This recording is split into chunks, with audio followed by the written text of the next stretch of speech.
Look at this data comparing the $180 billion market cap of the Tata Group against the personal net worth of the world's top billionaires. There is a glaring missing data point here. The man who built this massive enterprise is completely absent from the list. Today, the Tata Group is a sprawling titan. It operates across more than 100 countries globally, manufacturing steel in city skylines to the software running modern banking and the tea in your cup. The architect of this modern behemoth was Ratan Tata, yet despite holding the reins of this empire for over 2 decades, he deliberately structured his life so that his personal wealth would never mirror his corporate dominance. This decision to divert personal wealth wasn't an afterthought. It was a foundational part of his strategy, one that would guide how the group expanded over the next 3 decades. This organizational chart from 1991 reveals a group that was highly fragmented.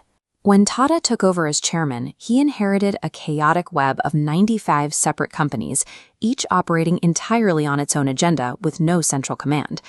The departure of the previous chairman, J.R.D. Tata, created a massive power vacuum. Senior executives, men who ran these subsidiary companies like personal fiefdoms, revolted.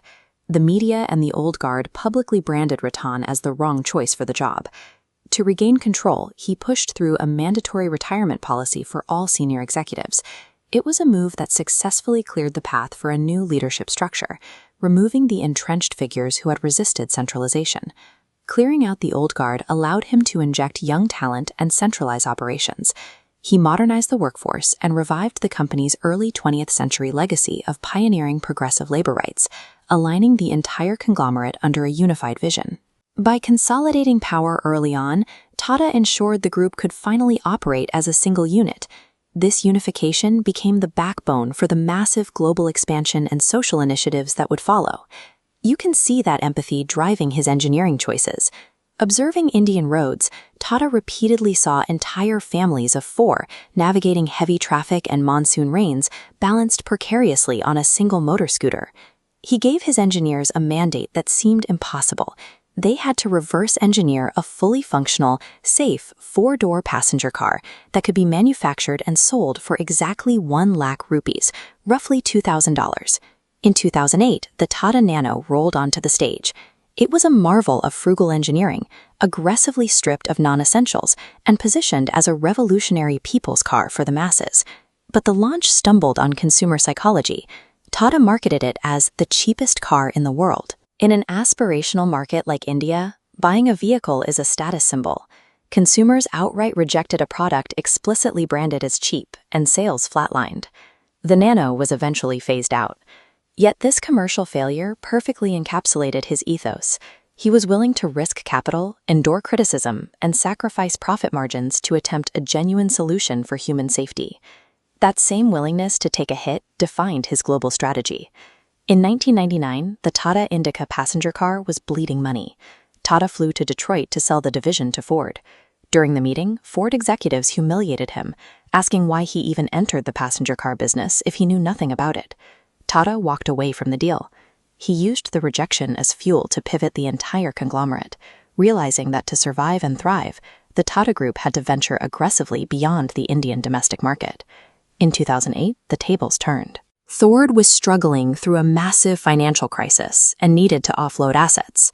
Tata stepped in and bought Jaguar and Land Rover for $2.3 billion, acquiring the prestige brands of the company that once dismissed him. This line graph illustrates the quantitative results of that international push. By the time he retired in 2012, overall company revenue had expanded by an astonishing 40 times. His empathetic worldview never hindered aggressive corporate expansion. Combined with a quiet, unrelenting competitive streak, it fueled one of the most profitable globalization pushes in Indian history. Which brings us back to the original paradox. If he expanded revenues 40-fold and commanded a $180 billion conglomerate, where did all that money go? This equity breakdown of Tata Sons reveals the structural secret. A staggering 66% is owned by charitable trusts. That massive share never touches private accounts. Instead, dividends from steel and software funnel straight back into society, financing healthcare, cancer research, and rural development. And that impact extends globally. Tata Trusts has established major endowments and research centers at top-tier international institutions, including MIT, Harvard, and his own alma mater, Cornell University. For Ratan Tata, wealth was never measured by accumulation. The true metric of his corporate success was the scale of resources he could generate to return to the public. Even after his formal retirement in 2012, Tata refused to rest.